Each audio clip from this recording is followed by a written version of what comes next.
하겠습니다. 제가 먼저 1절, 여러분께서 2절 한 구절씩 번갈아 가며 읽고 14절은 함께 읽겠습니다. 느헤미야 6장 1절에서 14절에 기록된 하나님의 말씀입니다. 산발락과 도비야와 아라비아 사람 겟셈과 그 나머지 우리의 원수들이 내가 성벽을 건축하여 허물어진 틈을 남기지 아니하였다 함을 들었는데 그때는 내가 아직 성문에 문짝을 달지 못한 때였더라.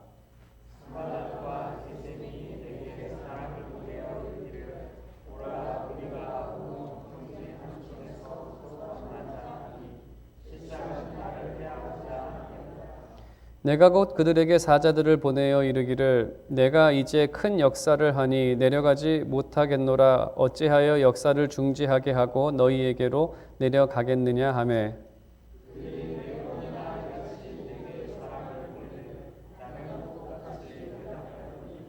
산발랏이 다섯 번째는 그 종자의 손에 봉하지 않은 편지를 들려 내게 보냈는데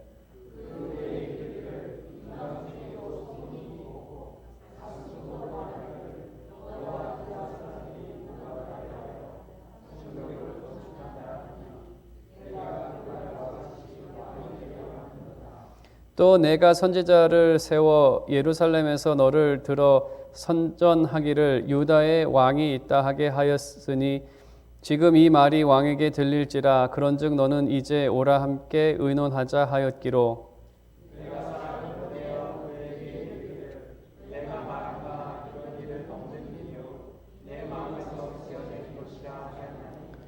이는 그들이 다 우리를 두렵게 하고자 하여 말하기를 그들의 손이 피곤하여 역사를 중지하고 이루지 못하리라 함이라. 이제 내 손을 힘있게 하옵소서 하였노라.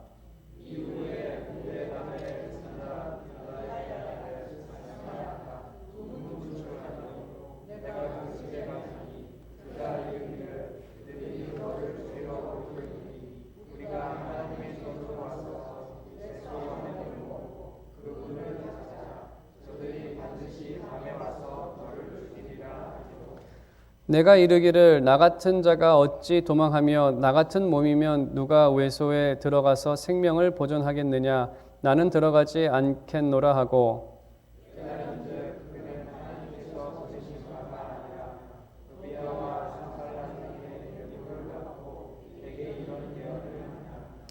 그들이 뇌물을 준 까닭은 나를 두렵게 하고 이렇게 함으로 범죄하게 하고 악한 말을 지어 나를 비방하려 함이었느니라.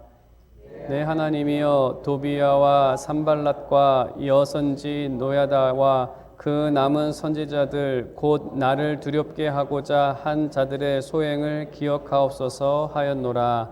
아멘. 네, 오늘은 계속해서 느헤미야서의 말씀을 우리가 보고 있습니다. 이제 이 재건 사역을 멈추게 하려는 적들의 최후 계책이 또 계략이 기록되어 있는 그러한 부분입니다. 우리가 이 말씀을 통해서 그 교회 사역을 할 때 또 사역에 대해서 또 기억해야 할 몇 가지 원리를 이 본문을 통해 함께 살펴보도록 하겠습니다.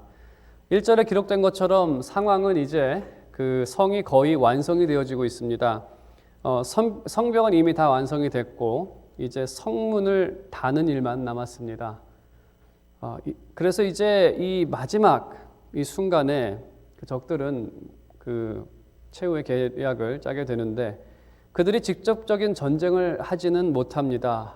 왜냐하면 느헤미야가 페르시아 왕의 허락을 받고 시작한 일이기 때문에 정말 전면전으로 완전히 전쟁을 일으키지는 못합니다. 그래서 기습 공격을 하려는 그러한 시도도 있었고 여러 가지 계획을 짰지만 우리가 지금까지 본 대로 하나도 이루어진 것이 없습니다. 그래서 이제 좀 다른 종류의 계략을 짜기 시작합니다.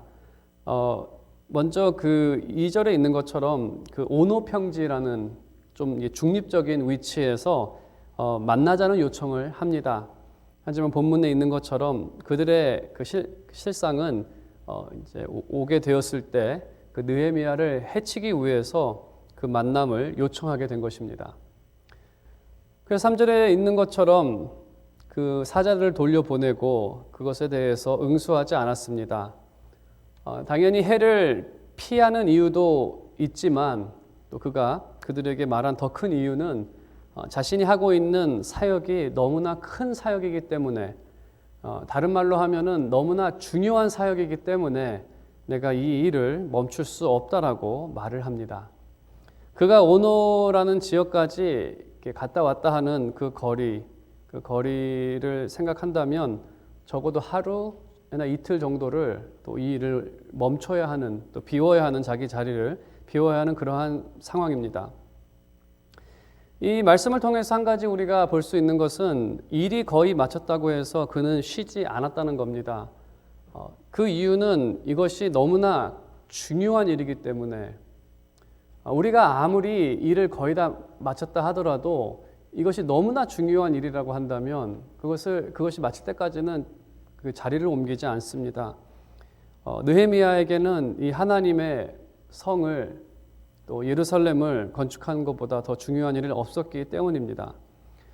그리고 또 한 가지 우리가 이 그들의 요청을 생각해 본다면, 사역을 뒤로하고 무익한 모임에 참여하는 것은 좋지 않습니다. 제가 이것을 무익하다는 이유는 이 하나님의 건축 사역에 대해서 마음이 없는 사람들, 이렇게 적들처럼 그 사역을 멈추고자 하는 사람들과 그 사역을 논하는 것은 너무나 무익한 그러한 일입니다. 왜냐하면 그 논의에서 잘 되면 얻는 것이 아무것도 없습니다. 하지만 그 회의가 잘못되면 사역이 멈추게 됩니다.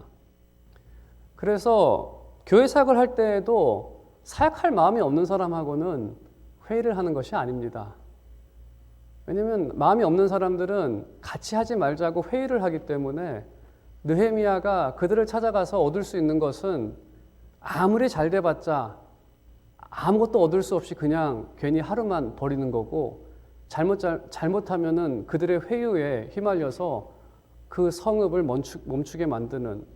그럼 그들은 어떻게 이 사역을 멈추게 했을까? 열린 편지를 통해서 우리가 알 수 있는 것은 4번을 거절한 후에 5번째는 편지를 붙이는데, 이전에는 편지를 밀봉을 해서 느헤미야만 볼 수 있게 보냈습니다. 5번째는 이들이 의도적으로 이 봉하지 않는 편지를 그 사신에게 들려서 이렇게 보내게 합니다. 열리지 않은, 그러니까 열린 편지라는 그 의미는, 그들의 의도는 소문을 일부러 흘려서 퍼뜨리기 위함입니다. 느헤미야의 누가 그것을 보고 봉이 안 돼 있기 때문에 누구나 볼 수 있는 그러한 내용이고, 그 내용은 유대인들이 반란을 일으키려 한다. 느헤미야가 유대인의 왕이 되려고 한다. 느헤미야가 선지자들을 동원해서 유대의 왕이 있다라는 선포를 하게 했다. 이러한 소문들을 이렇게 흘려서 퍼뜨리는 그러한 작전을 그들이 벌립니다. 그러면 여러분 한번 생각을 해 보십시오. 이러한 소문을 사람들이 듣게 됐을 때에 예측되는 결과가, 어떤 결과가 예측이 될까요? 느헤미야가 가끔 가다가 파리가 저를 찾아오는군요. 네. 느헤미야에게도 반갑지 않는 그러한 소문이었는데, 파리도 오늘 참 반갑지 않은 그러한 손님이네요. 한번 우리가 생각을 해봅시다. 만일의 사람들이 이 소식을 듣게 된다면, 느헤미야가 지금 자신의 재산과 자신의 시간을 헌신한 이유가 어떤 예루살렘이나 그 백성들을 위한 순수한 동기가 아니라 정말 불순한 동기였다라고 한다면, 과연 그 백성들이 이 사역에 동참하는 일에 어떠한 그 변화가 생길까요? 그리고 두 번째로, 그들이 반역을 저질러서 느헤미야를 왕으로 세운다라는 그러한 소식들이 주변 나라들에게 전달되어졌다라고 한다면, 페르시아에 충성하는 주변 나라들이 일어나서 예루살렘을 공격하기 시작할 것입니다. 어떻게 저 녀석들이 페르시아 왕을 배반하고 반역을 저지르는가? 지금 이 이스라엘 백성들은 바벨론 시대에 그 대국의 공격을 받은 그 경험이 있는 그런 쓰다린 경험이 있는 그러한 백성들입니다. 이들에게 또 전쟁이 일어나고 또 페르시아라는 국가가 우리나라에 쳐들어온다라고 한다면 그것은 그들에게 너무나 큰 두려움이고 정말 공포와 같은 그러한 일입니다. 그래서 백성들이 생각할 때 이러한 위험을 무릅쓰고 느헤미야의 욕망을 채우기 위해 이 성벽을 짓는다면 정말 의미 없는 그러한 일이라고 생각하고 많은 백성들이 그냥 더 이상 이 성벽 짓는 것을 포기할 것입니다. 이 그의 사역의 동기를 의심하게 만들고 또 주변국으로부터 정말 두려움을 갖게 만드는 그러한 이 계책을 쓰게 된 것입니다. 우리 시대에도 우리 장로님들도 계시고 또 집사님들도 계시지만 교회 이 일을 사역을 순수한 동기로 하더라도 때로는 의심을 받을 때도 있고 그 순수한 동기를 왜곡하는 사람들도 있습니다. 최근 일부 목회자들의 욕망으로 이러한 의심의 빌미를 제공한 것은 사실입니다. 정말 1%도 안 되는 그 목사들 때문에 나머지 99%의 목사님들의 동기가 다 그렇게 불순하게 비춰지는 그건 사실이죠. 그 빌미를 제공했습니다. 하지만 그렇다고 모든 지도자들, 어떤 한두 장로님이 그렇다고, 한두 집사님이 그렇다고, 또 한두 목사님이 그렇다고 모든 지도자들을 이렇게 매도하게 된다면 결국 순수한 동기로 사역하는 일꾼들은 그 사역을 포기하게 됩니다. 느헤미야를 포기시키려고 하는 그러한 그 의도가 이 적들의 의도이기도 합니다. 포기하고 싶습니다. 내가 왜 그러한 사람 취급을 받고 나는 순수한 동기로 하나님 나라와 사람들의 구원과 그들을 위해서 열심으로 사역을 하는데 그러한 오해까지 받아가면서 사역을 해야 하는가라고 해서 정말 사역을 포기하게 되는 그러한 경우들이 많습니다. 집사님들 중에서도 또 장로님들 중에서도 그러한 분들이 계십니다. 우리가 이러한 이 적들의 모습은 이러한 것은 정말 하나님의 사역을 망치려는 사탄이 하는 그러한 일입니다. 또 사탄이라고 제가 말씀을 드릴 수 있는 것은 욥기를 보게 되더라도 욥은 정말 순수한 신앙을 가지고 정말 순수한 그 헌신으로 하나님을 섬겼던 그러한 사람입니다. 하지만 사탄이 하나님 앞에 가장 처음 하는 말이 욥이 까닭없이 그렇게 하나님께 잘하겠습니까? 라는 욥의 그 의도를 의심하게 만들고 또 그것을 왜곡하게 만드는, 왜곡하는 그러한 우리가 욥기에서 그러한 사탄의 모습을 분명히 봤기 때문에 또 예수님께서도 순수한 사역을 하셨습니다. 정말 오는 사람들을 위해서 그들을 위해서 많은 것들을 주셨고 하늘의 모든 영광을 포기하시고 정말 그 사역을 순수하게 했습니다. 하지만 예수님의 사역도 원수들에 의해서 왜곡이 되어지고 또 다르게 사람들이 말하고 바알세불의 힘을 빌려서 하는 거다라는 그런 말도 안 되는 말을 하는. 그러면 이러한 소문들, 이러한 말들 다 뭐가 있어서 하는 거라고 하는 그러한 말들에 대해서 어떻게 반응해야 할까? 느헤미야는 오늘 말씀을 보게 되면 백성들의 오해를 풀기 위해서는 노력하지 않았습니다. 보게 되면 8절에 있는 것처럼 산발락에게는 너가 지어낸 말을 그렇게 하지 말라라고 한마디 했었고 그리고 하나님께 기도를 합니다. 9절에 있는 것처럼 이든 그들이 다 우리를 두렵게 하고자 하여 말하기를 그들의 손이 피곤하여 역사를 중지하고 이루지 못하리라 함이라. 이제 내 손을 힘있게 하옵소서 하였더라. 하나님께 기도를 합니다. 예수님께서도 자신의 송사를 하나님께 맡겼습니다. 그들과 대항하지 않았습니다. 빌라도가 거짓 송사를 가지고 와도 그것에 대해서 반응하지 않았습니다. 그것이 신앙인의 모습입니다. 신앙인이라는 것은, 믿음이 있다는 것은 우리가 무엇을 믿는 것인데, 우리의 믿음의 내용은 이것 아닙니까? 하나님은 영원하신 지혜를 갖고 계시다. 우리의 믿음입니다. 하나님은 모든 것을 알고 계시다. 전지하신 분이시다. 그렇기 때문에 하나님께서는 정말 일꾼들의 그 선한 의도를 알고 계십니다. 그들이 순수하게 사역하고자 할 때에 하나님은 아십니다. 그들이 하는 말에 어떠한 진심이 담겨 있는지, 거짓이 담겨 있는지 하나님께서 아십니다. 뿐만 아니라 이러한 소문이 돌을 때에 소문의 진위도 하나님께서는 알고 계십니다. 누가 그러한 소문을 냈는지, 또 적들의 의도와 계획도 모두 알고 계시는 분이 하나님이기 때문에 굳이 그것에 대해서 반응할 필요가 없다는 것입니다. 하나님도 이미 알고 계시기 때문에. 또한 우리가 아는 것은 하나님께서는 자신이 세우신 선하신 계획을 능력 가운데 이루시는 그러한 하나님이라는 것을 우리가 믿기 때문에 이러한 소문 때문에 일을 멈추거나 이러한 것 때문에 대응하거나 그럴 필요가 없다는 것입니다. 결국은 하나님께서 모든 것을 다 드러내실 것이고 정말 순수한 의도를 하나님께서 다 높이실 것이며 또 꾀했던 일들, 적들의 산발라시나 도비아와 같은 이러한 사람들이 꾀했던 그러한 일들을 다 패하게 하실 것인 것, 그것을 우리가 알기 때문에, 그것이 우리 하나님이기 때문에, 나의 하나님이기 때문에, 그래서 하나님을 믿는 신앙인은 이러한 상황을 하나님께 맡길 수가 있습니다. 하나님, 우리가 이러한 것까지도 할 수 없습니다. 우리는 이것을 하나님께 맡길 수가 있고 또 결국 이루어지는 것은 하나님의 뜻이고 결국 패하는 것은 그렇게 산발락과 도비아처럼 뒤에서 계책을 세우는 그러한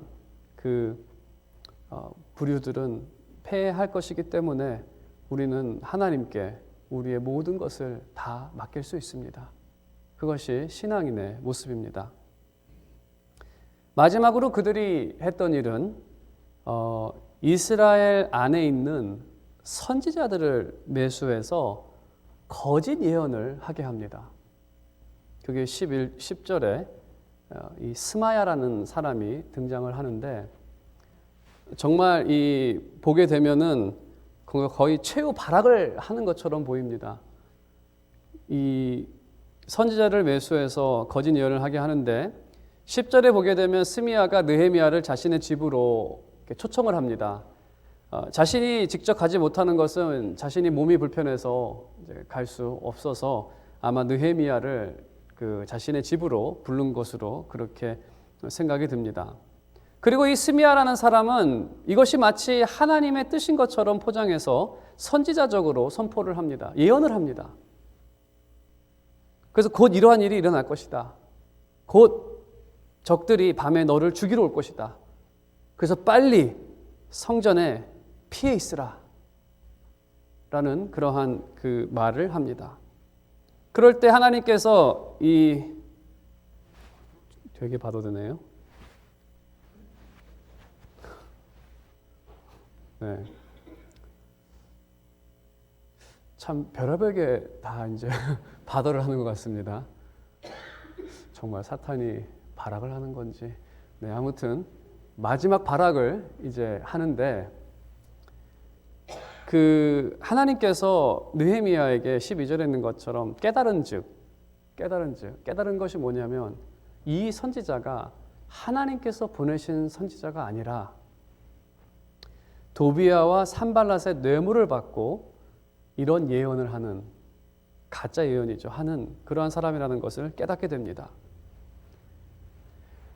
이 거짓 예언의 목적은 이렇습니다. 이 느헤미야에게 두려움을 주어서 불신앙으로 반응하기 위한 것입니다. 불신앙으로 반응한다는 것은 오늘 나를 죽일 사람들이 찾아오면 내가 내 목숨을 살리기 위해서 성전에 숨게 됩니다. 만일에 본인이 성전에 숨게 되면 그들이 악한 말과 또 비방하는 말로써 그렇게 많은 백성들에게 그 소식을, 그 소문을 전하게 될 것입니다. 어떤 비방과 어떤 악한 말을 듣게 되냐면 이렇습니다. 스스로 강한 척 하더니 성전에 숨었다는 겁니다. 하지만 성전에 숨은 것이 더 큰 문제는 성전은 제사장만이 들어갈 수 있는 곳입니다. 하지만 만일에 느헤미야가 성전에 들어가게 된다면 그 공적인 공간을 사적인 공간으로 사용하게 됩니다. 그것도 하나님의 말씀을 무시하면서까지. 그래서 이렇게 소문이 돌겠죠. 개인의 신변을 위해서 하나님의 말씀을 무시했다. 지 살겠다고 하나님의 말씀을 무시했다라는. 그래서 백성들에게 너희들은 저런 지도자를 믿고 계속해서 이 재건 사역에 참여하겠냐? 저런 하나님의 말씀도 무시하는, 겉으로는 마치 하나님의 사역을 하는 것처럼 너희들 앞에서 말도 하고 하나님의 사역을 하는 것처럼 했는데, 보라고 하나님의 말씀을 무시하고 지 목숨 하나 살려보겠다고 성전으로 들어가는, 스마야는 그랬겠죠. 나 봐라. 죽음이 찾아도 나는 내 집에 그냥 있었다. 자신이 몸이 불편하다고 좁아서 들어가지 못한다라고 말해놓고선 사람들한테는 그렇게 얘기를 하겠죠. 우리가 이 거짓 예언을 했던 사람들의 이 목적을 통해서 우리가 한번 함께 생각을 해본다면, 그것은 사실입니다. 교회 지도자, 목사나 장로님이나 집사님들의 믿음 없는 행동은 교회 전체에 영향을 미치게 됩니다.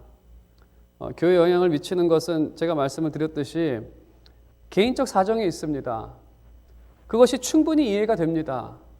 더 이상 어떤 사역을 못한다는 것에 대해서, 더 이상 하지 못했다는 것에 대해서, 저도 목사님들 중에 정말 이 사역이 힘들어서 더 이상 목회를 못하겠다, 더 이상 저 교회를 못 섬기겠다고 해서 그 사역을 포기하시는 분들이 계십니다. 당연히 이해는 합니다. 개인적 사정이 다 있죠. 하지만 좌절감이 발생합니다. 어찌되었던. 아무리 그 사유가 정당하고 이해가 되더라도 좌절감이 발생합니다. 어떤 집사님이, 어떤 장로님이 개인적인 사유로 비즈니스가 바빠서 제가 충분히 이해는 합니다. 하지만 교회를 섬기는 일꾼으로서 어떤 좌절감이나 이런 것이 발생하는 것은 막을 수는 없습니다. 더 나아가 교회 안에 만일에 스미야처럼 하나님의 일꾼이라는 사람이 어떤 사역을 챙길 때, 정말 반대되는 일들을 할 때에는 그 좌절감이 너무나 커집니다. 더 커질 수밖에 없습니다. 제가 이 두 부류를 보면서. 그리고 이 느헤미야서를 보게 되면 이 사람 한 사람만이 아니라 여선지, 노아다와 그 남은 선지자들 한두 명이 아니었나 봅니다. 하나님의 일꾼이라고 얘기를 하지만 전혀 다른 본인들의 사역을 챙기는 그러한 사람들, 정말 좌절감이 커질 수밖에 없는 이러한 상황에서 느헤미야가 했던 것은 나를 두렵게 하고자 한 자들의 소행을 기억하소서 하였노라. 여전히 기도로 나아갑니다. 기도로 나아갑니다. 사람들은 자신의 어떠한 개인적인 이유를 대고 또 본분을 더 이상 감당하지 않겠다라는 부류도 있고, 또 사역을 챙기기 위해서 하는 그러한 사람들, 그러한 사람들을 참 탓하기도 어려운 것이 내 자신도 연약하기 때문에 충분히 이해하죠. 저도 그렇게 힘들 때가 있기 때문에 탓하지는 않습니다. 개인적 사유가 있다고 하니 탓하지는 않습니다. 하지만 좌절감이 발생합니다.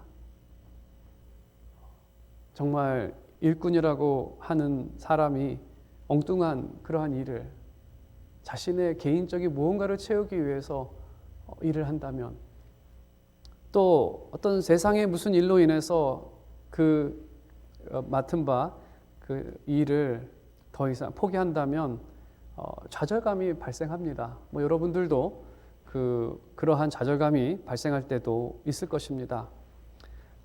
그럴 때마다 느헤미야가 여기서 한 것처럼 주님을 바라보며 주님을 신뢰할 때 우리는 용기를 얻고 다시 소망할 수 있습니다. 느헤미야도 이러한 두려움 가운데에서 본인이 포기하지 않았습니다.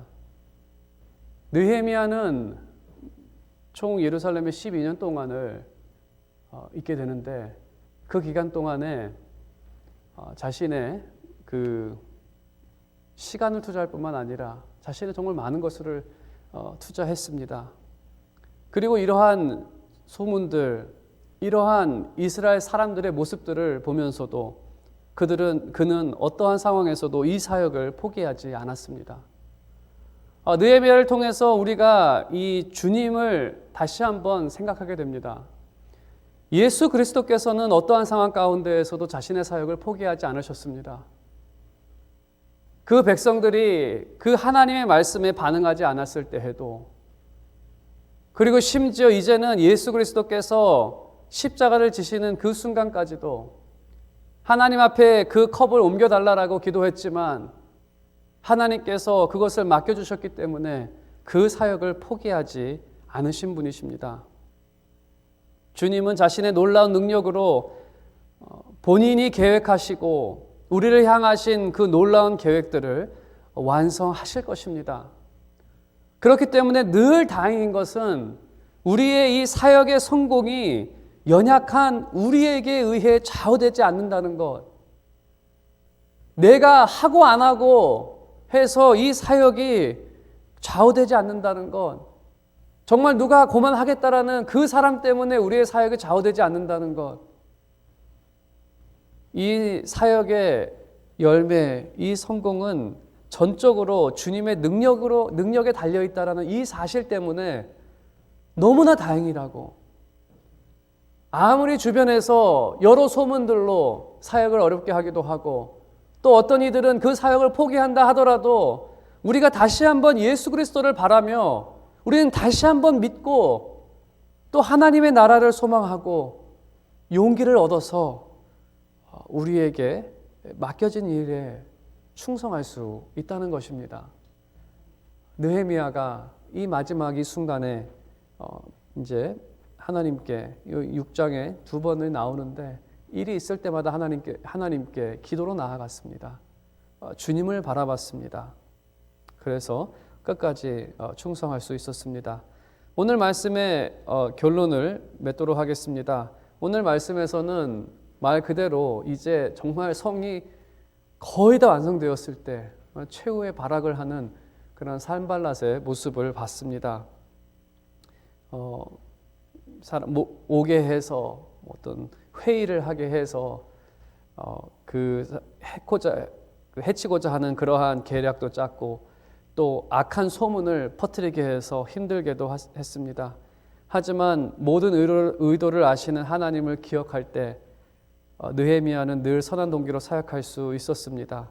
우리도 우리의 삶 가운데에서 늘 하나님을 믿는 그 신앙 고백 가운데 하나님은 모든 것을 듣고 계시고 모든 의도를 알고 계시고 또 하나님께서는 모든 것을 자신의 계획대로 완성하실 그러한 분이십니다. 우리가 하나님을 믿고 기억할 때에 우리는 늘 선한 동기로 사역할 수 있습니다. 어떤 일꾼들은 사역을 챙기거나 사적인 이유로 포기할 때도 있습니다. 그것이 공동체 안에서 어떤 좌절감으로 나타납니다. 하지만 사역의 열매와 사역의 성공은 주님께서 주십니다. 주님께서 때를 따라 알맞는 길을 허락해 주시고 때를 따라 필요한 것들을 채워주시고 우리를 그 소망하는 것으로 우리가 믿는 대로 우리 가운데 역사하시는 분이 바로 하나님이십니다. 진정 여기 계신 모든 분들께서는 승리 주실 주님을 기억하며 모두 충성할 수 있습니다. 제가 진정으로 바라는 것은 여러분의 삶이 이 땅 가운데에서 어떤 상황에 임한다 하더라도 늘 주님을 바라보며 믿음 가운데 소망하며 마지막 그날에 착하고 충성된 종이라 칭찬을 받는 그런 여러분 모두가 되시기를 주님의 이름으로 축원드립니다.